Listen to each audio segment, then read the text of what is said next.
Hello my dears, welcome back to another video. Today we're going to do one that's a little bit different, which is going to be all of my 2025 favorites. I've actually never done a favorites video before because in the past I was like, oh, I don't want to encourage overconsumption and having people buy things that they don't actually need to buy, etc, etc. That's something I'm always very conscious about. I'm not like an influencer in that sense. I don't buy that much stuff myself, so I wouldn't want to encourage you guys to buy things that you don't need. But recently I have found myself actually really enjoying watching other people's favorites videos. So I was like, maybe it's not that deep. It kind of sounds like fun. So hopefully you guys enjoy this. Let me know what you think and if you want more videos like this in the future. I have prepared for this. We have our list here.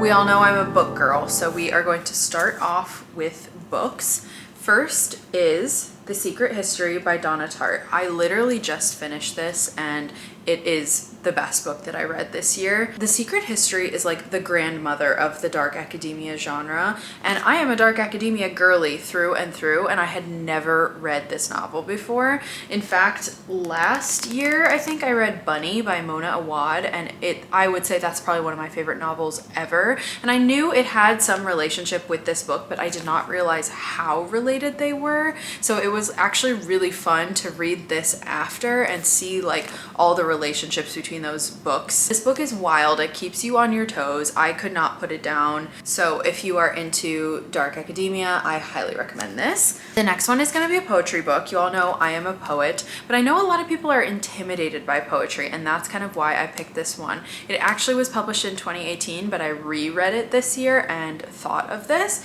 It is The Carrying by Ada Limon. Ada Limon is one of my absolute favorite poets of all time, and I think she's a really good poet to read if you want to get into poetry but don't know how, or if you're a little intimidated by poetry or aren't sure if you'll understand poetry.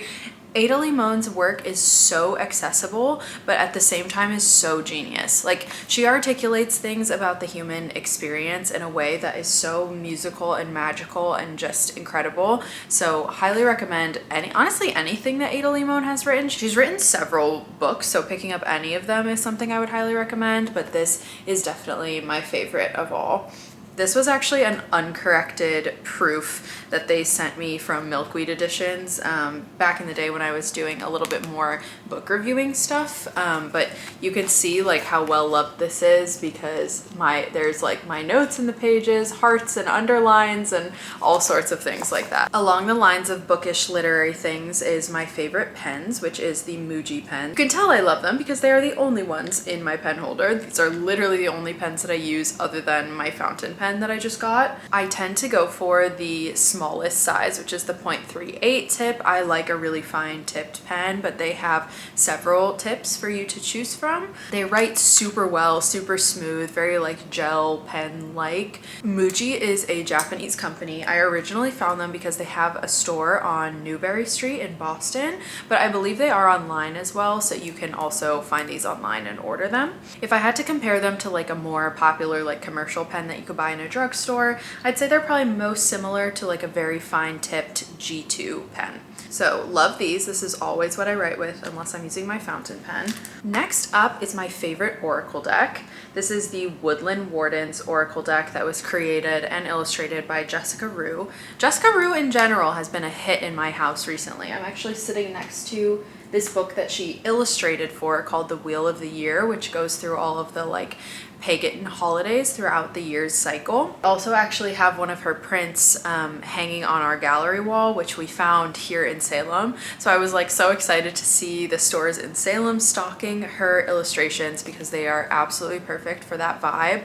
But overall, this Oracle deck is my number one thing from her and my number one Oracle deck of all time. No matter what Oracle decks I get, I do use them, but I always reach back for this one. The illustrations themselves are stunning. First of all, let me show you a couple of the cards.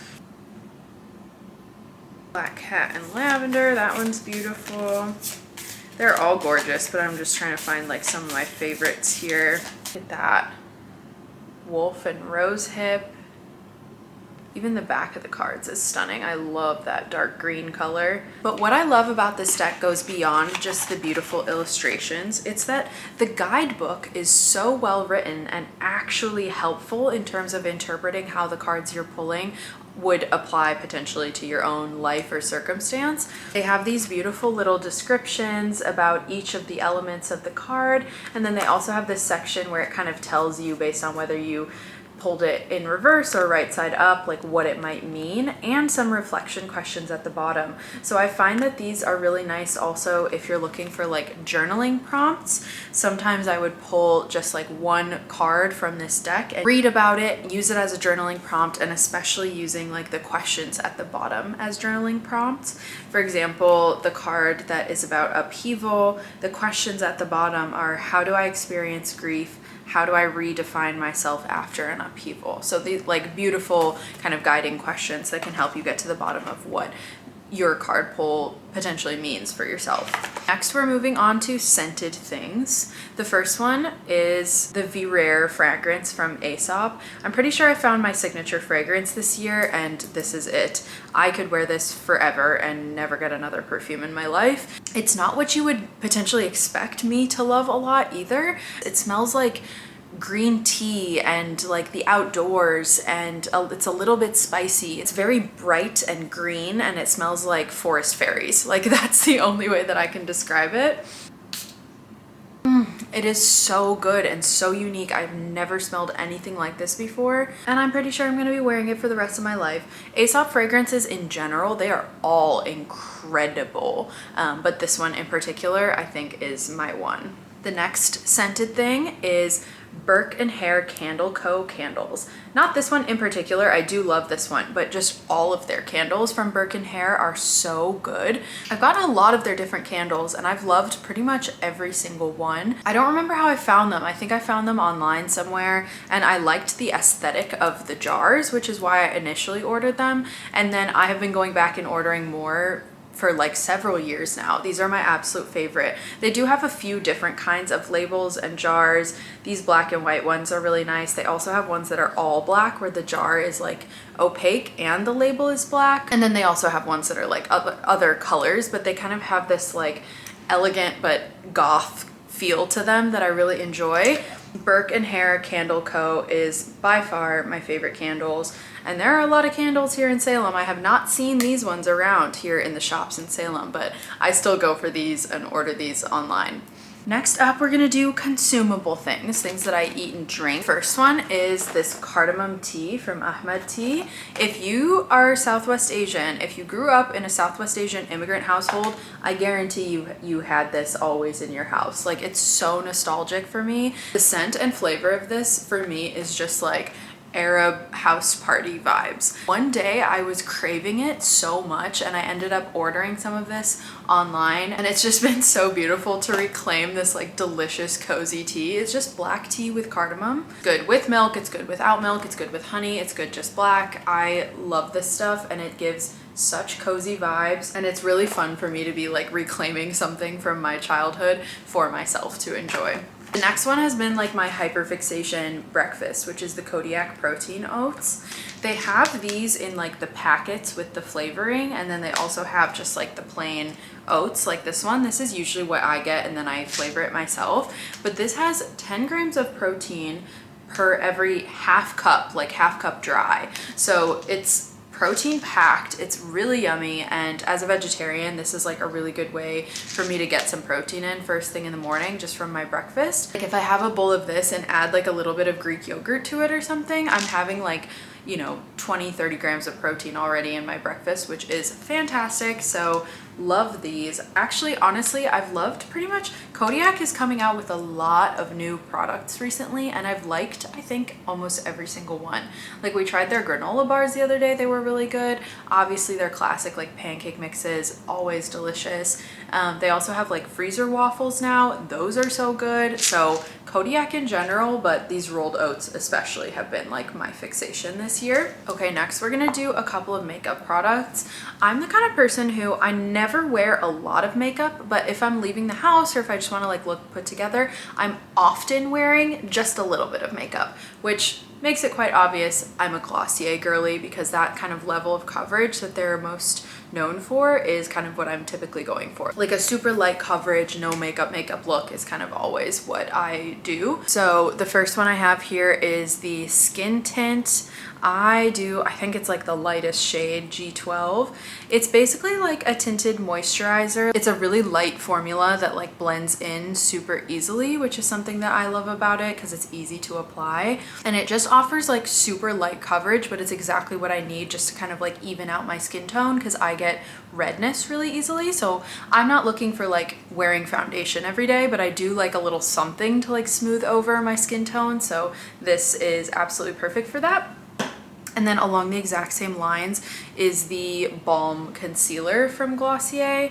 I use this mainly under my eyes or if I'm breaking out or whatever. Also probably the lightest shade, which is very light, number 4. You can just like apply it with your finger. It goes on super easily. It doesn't take a ton to blend in.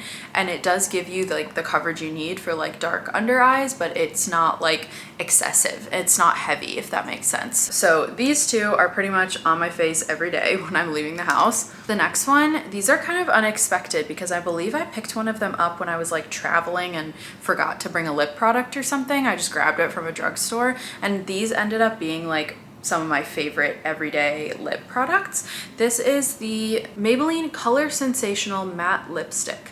I am a matte lip girly. I know lip gloss and lip oils and all of that are super popular right now, but I'm not really into them. I have sensory issues. Like I can't handle when there's something like goopy on my lips, especially God forbid if my hair gets in it, if it's windy, like anything, I am gonna crash out. As someone with sensory issues, I need a matte lip, but I do love having on a lip product, and these are perfect for that, and they don't like dry you out a ton, which a lot of matte lip products are very drying. I find these are still pretty moisturizing while still being matte. And you know, if you do like lip gloss and lip oil, this would be like a good base, and then you could put that over it if you wanted that like shinier look.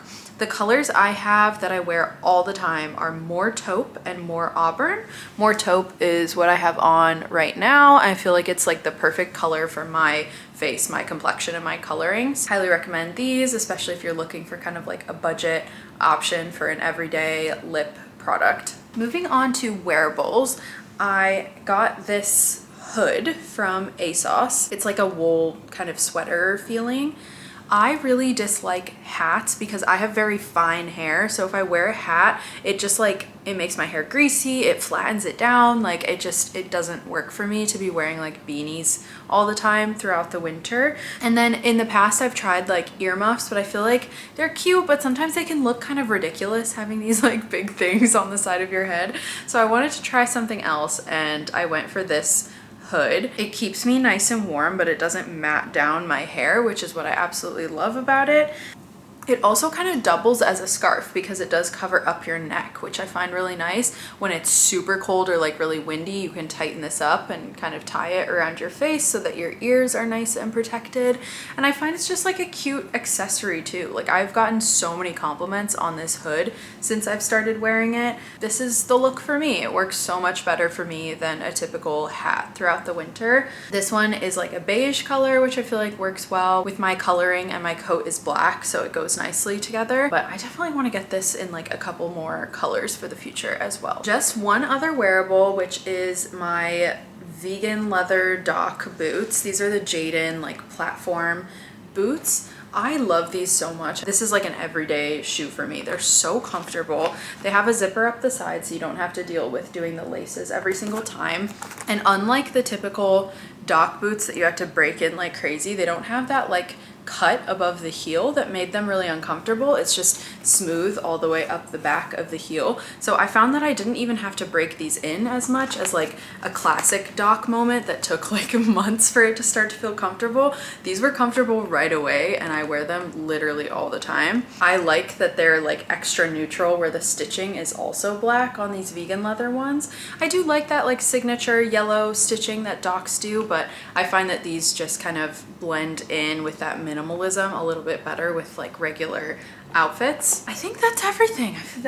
I'm looking around at all of my stuff that I have piled here, and I believe I got through everything I wanted to share. Oh, there was one more thing, which I don't have anything physical to show you because it's a film. My absolute favorite film that I watched this year was Frankenstein, the Guillermo del Toro adaptation of it. I've always liked Guillermo del Toro and that kind of like aesthetic of, you know, preoccupation with like creatures and creepy things. You know, it aligns with me, obviously. So I've always liked Guillermo del Toro, but Frankenstein is a freaking masterpiece. Like, I couldn't stop thinking about it for days after I watched it. It's so beautiful. The storytelling is so good. The characters are incredible, but also just like the art of the movie itself. I could write you a thesis about the color red in that film. Like, it was a masterpiece work of art. It was absolutely incredible. So highly recommend Frankenstein. I'm a big rewatcher. It takes a lot for me to like watch new films, which is so funny, but I'm really glad that I pushed myself to watch that one because it's absolutely life-changing. Like, I would add it to the list of films that I could rewatch every single year now. The last one that I would add is glue-on nails. I love my glue-on sets of nails. I know that not everyone is a huge fan of these, but for me, I feel that if you prep your nails correctly and like file them and use the alcohol wipe and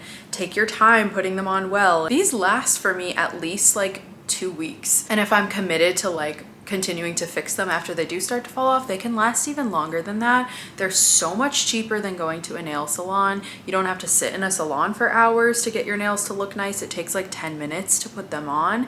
And I find it nice that I have control over like taking my nails off as opposed to then having to go back to a salon just to get them removed. You know, there's no such thing as chipping. It's like just like when they come off, and that's that. Also, as someone who performs as a dancer, it's nice to be able to just like take my nails off when I have to perform and can't have nail polish on. I get the Kiss ones from the drugstore and I find that those are decently good. There's one brand that I buy online. Hold on, let me find it. I usually was getting them on Amazon, but I'm trying to get off of Amazon as much as possible, so I need to find out where else they might sell these. This brand, I feel like it stays on forever, which is why I want to find it for you guys. Glamnetic is my absolute favorite. I feel like they stay on forever. I had these like dark red ones on recently and those I really loved. The ones I'm currently wearing are BT Archbox, and these ones are pretty good and pretty cheap as well. Highly recommend if you don't want all the maintenance of like going to a salon all the time and spending all that money. These work great for me. All right, my dears, that is everything for my 2025 favorites. I hope you enjoyed this. Let me know if these are videos that you would like to see in the future because I just think they're fun, so I'd be happy to do them. Have a happy holidays and a happy new year, everybody, and look out for my next video, which will probably be something along the lines of a New Year's reset, which is always such a fun video to film. So make sure you subscribe to my channel if you haven't already. Give this video a like if you want me to do more of these. I love you guys. Thank you for being here, and I will see you in the next one.